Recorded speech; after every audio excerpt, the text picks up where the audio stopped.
بلاول بھٹو زرداری نے کہا ہے کہ سعودی وزیر خارجہ کا دورہ کامیاب ترین رہا۔ جب سعودی ولی عہد آیا تو خان صاحب اس کی گاڑی چلا رہا تھا۔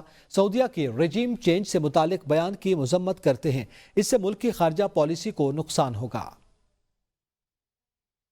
سعودی عربیہ کا وزیر خارجہ کا دورہ ہے، میں سمجھتا ہوں کہ کامیاب ترین دورہ رہا ہے، اور جو پاکستان میں انویسٹمنٹ اپرچونٹیز ہے انشاءاللہ تعالی اس میں سعودی عربیہ کا ایک بڑا کردار ہوگا۔ جب بھی کوئی فورن ڈیلیگیٹ آئے آپ ان کو ویلکم کریں۔ آپ کو یاد ہوگا کہ جب سعودی عربیہ کا کراؤن پرنس آیا تھا تو خان صاحب وزیر اعظم تھا تو وہ اس کا گاڑی بھی چلا رہا تھا، لیکن اب افسوس کی بات یہ ہے کہ اس وقت جب سعودی عربیہ کا وزیر خارجہ پاکستان میں موجود تھا تو تب پی ٹی آئی کا ایک سیاستدان نے ایک بار پھر ایک غلط جھوٹا الزام سعودی عربیہ پہ، سعودی عربیہ کی قیادت پہ لگایا۔ اس قسم کی دوگلی سیاست اور دوگلی ٹو فیس سیاست نہیں چل سکتا۔